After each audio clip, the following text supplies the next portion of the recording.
Prochain arrêt, Binge Audio.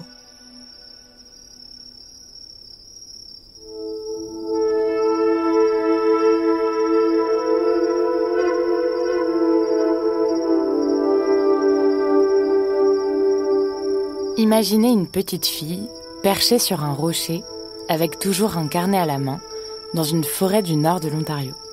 Elle s'appelle Margaret. Son terrain de jeu, les arbres, les rivières et les bruits d'animaux. Pas de télévision, pas de bibliothèque municipale, encore moins de cinéma. Seulement quelques livres, une radio à piles et beaucoup d'imagination. On vivait dans les bois, on se déplaçait en bateau, on était très isolés. Je pensais pas devenir écrivaine un jour. C'était juste mon passe-temps, les jours de pluie.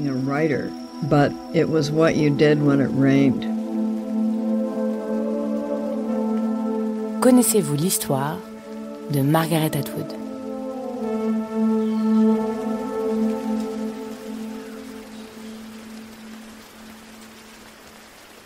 Margaret Atwood naît en 1939 à Ottawa, mais c'est loin des villes qu'elle grandit.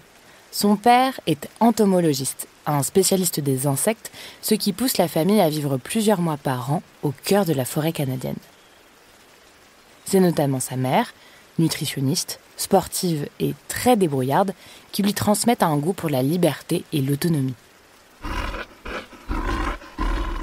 Là-bas, les seules consignes de sécurité ne concernent pas les inconnus, mais les ours.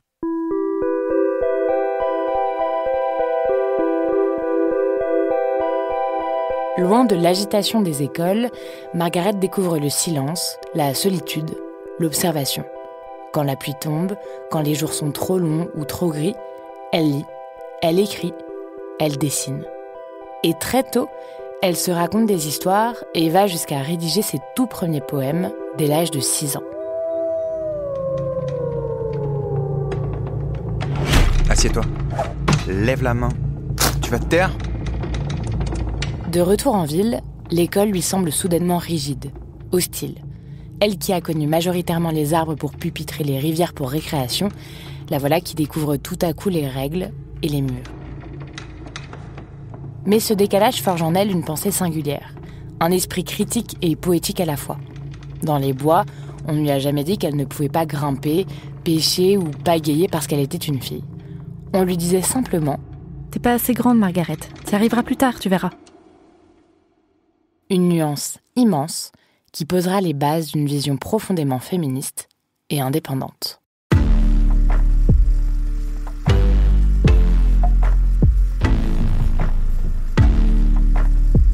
Imaginez une jeune fille de 16 ans qui annonce calmement à ses parents qu'elle sera écrivaine.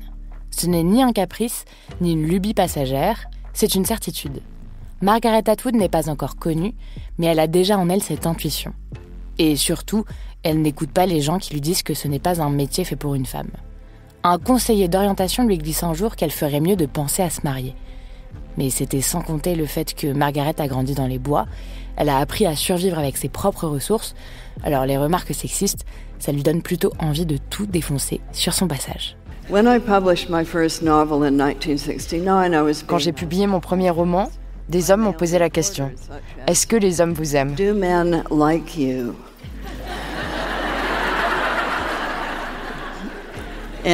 Sur à quoi j'ai répondu « Quels hommes ?» et demandez-leur à eux, pas à moi. Avec une certaine facilité, elle entre à l'université de Toronto, puis poursuit ses études à Harvard. Elle y étudie la littérature anglaise, mais aussi la philosophie et le français. Elle est brillante, curieuse, elle a une vraie soif d'apprendre. Les séminaires, les lectures, les débats, pour elle, c'est un terrain de jeu intellectuel, un bouillonnement stimulant. Woman, I said, you've experimented with everything from my son to my coffee. Be a good little Maxwell housewife and don't experiment with my son or my coffee. And I love you a lot. Mais pourtant, un constat s'impose. Dans les années 50, les femmes écrivaines sont quasi absentes des programmes. Le monde académique reste un bastion masculin, rigide et souvent conservateur. Pour que vous visualisiez un peu mieux, dans son université par exemple, il n'y a qu'une femme en droit et une seule autre en médecine. D'ailleurs, Margaret ne consultera que des femmes dans ces professions parce qu'elle se dit que si elles ont réussi à se hisser là, tout en haut, et se frayer un chemin malgré les embûches, c'est probablement qu'elles sont 2 fois meilleures que les autres.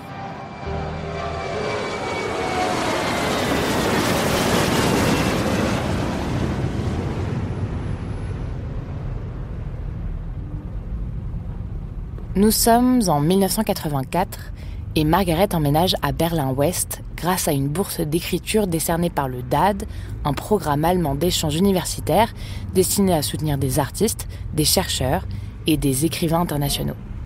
À l'époque, elle cherche un lieu pour écrire, en Europe, pour fuir l'Amérique conservatrice de Ronald Reagan.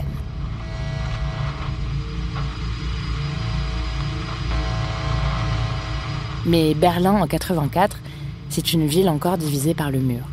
Un mur bétonné, surveillé. Margaret vit de l'autre côté, du bon côté, dit-on, du côté de la liberté. De l'autre, c'est la surveillance, la propagande, la répression. Une source d'inspiration qui la pousse à écrire.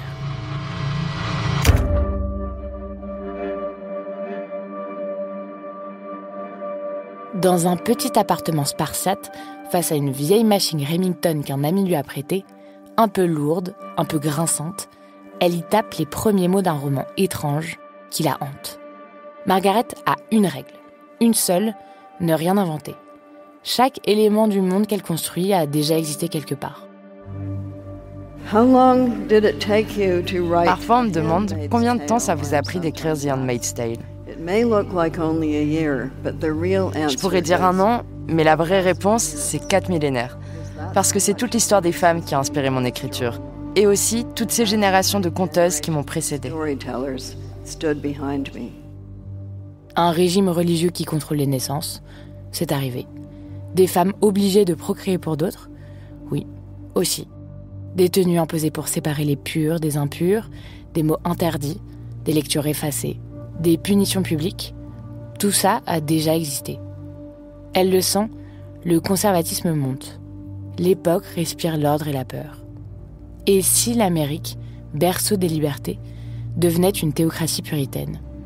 Et si la Bible devenait l'outil de contrôle ultime ? Alors, dans ses carnets, elle colle des coupures de presse, des femmes fouettées en public, des militantes arrêtées, des lois restrictives votées. Chaque page devient une pièce du puzzle dystopique qu'elle assemble, lentement. Une société de contrôle, de surveillance, de reproduction. Et dans cette dystopie, chaque détail compte. Margaret ne veut pas écrire un roman pour divertir, elle veut écrire pour prévenir, pour alerter. Elle le dira plus tard. Je voulais que ce soit un avertissement, pas une prophétie. Imaginez un monde où du jour au lendemain, les femmes n'ont plus le droit de lire, de travailler, d'avoir un compte en banque. Un monde où leur fertilité devient leur seule valeur, où celles qui peuvent encore enfanter sont arrachées à leur famille, habillées de rouge, et livrées à l'élite dirigeante pour une seule mission, enfanter à leur place.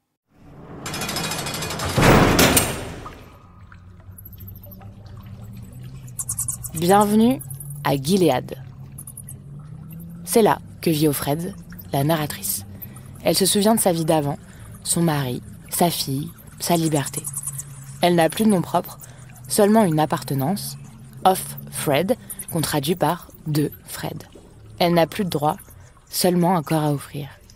Mais dans sa tête, la résistance est vivante. Chaque souvenir, chaque mot intérieur est un acte de survie. Dans ce monde glacial, tout est codifié. Les épouses sont en bleu, les servantes en rouge, les martins en vert. On ne parle pas. On récite. On ne s'aime pas. On obéit. Et si on désobéit, on disparaît. Margaret, en écrivant ce roman, ne l'a pas imaginé comme de la science-fiction. C'est un avertissement, un récit possible, à venir.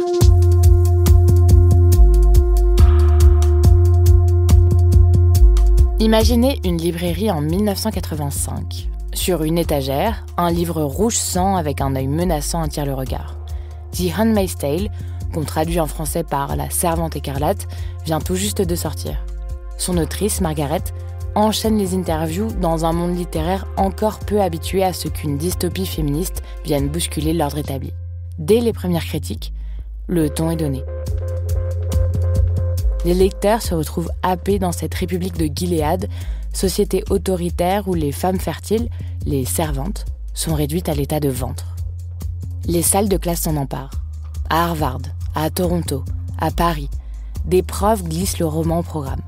Des étudiants soulignent des passages, débattent, la robe rouge, le silence imposé, le viol érigé en rituel. Le livre devient outil d'analyse, de réflexion, d'éveil. À ce moment-là, le mur n'était pas encore tombé. On était en pleine guerre froide. Tout le monde voyait l'Amérique comme un îlot d'espoir et de liberté. L'idée que ça puisse changer les terrifiait. Ce roman exagère. C'est n'importe quoi. Comment osez-vous? C'est pas du tout réaliste. S'offusquent certaines critiques. Margaret répond calmement, souvent par un fait historique. Aucun élément du livre n'est inventé de toutes pièces. Pendant un temps, La Servante écarlate est un classique discret, étudié, commenté, mais rangé au fond des rayons.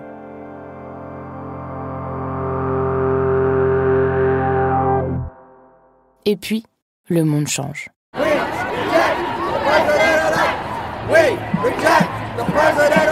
Imaginez, nous sommes en 2017, Donald Trump vient d'être élu président des États-Unis. Dans les rues de Washington, des milliers de femmes défilent. Certaines portent de longues robes rouges, un bonnet blanc rabattable sur les joues, les yeux baissés. On croirait des personnages sortis tout droit d'un roman. Et c'est exactement ça. The Handmaid's Tale de Margaret Atwood, publié plus de 30 ans auparavant, n'a jamais semblé aussi proche du réel. La société américaine, plus que jamais divisée après cette volte-face historique, la très conservatrice Cour suprême a enterré le droit à l'avortement et dans la foulée, une poignée d'États en ont profité pour bannir immédiatement les interruptions de grossesse sur leur sol. Le droit à l'IVG était garanti depuis 1973 aux États-Unis. Des lois rappellent dangereusement ce que Margaret Atwood avait imaginé dans son roman. Un monde où le corps des femmes n'appartient plus qu'à l'État. I try not to think about those escapes. It's harder on ceremony days, but thinking can hurt your chances. My name is Offred. La série, adaptée du livre sorti en 2017, devient un phénomène culturel et politique. Pas seulement pour ses qualités artistiques, mais parce qu'elle résonne avec une inquiétude sourde. Et si ce n'était plus seulement de la fiction? Des pancartes apparaissent dans les manifs. Make Margaret Atwood fiction again. I can promise you that this pregnancy will end soon, and Offred will be off to her next posting. Le roman, lui, regagne les têtes de gondole, les clubs de lecture, les universités. Il ne s'agit plus seulement de littérature, mais d'un manuel de résistance symbolique. La Servante écarlate n'est plus une dystopie lointaine, mais une grille de lecture pour comprendre ce qui est en train de se jouer. Gilead n'est peut-être pas là, devant nous, mais l'ombre qu'il projette plane sur les décisions politiques. Margaret elle-même le dit. Je n'ai rien inventé. J'ai juste regardé autour de moi. Wear the red dress, wear the wings. Shut your mouth, be a good girl. May the Lord open.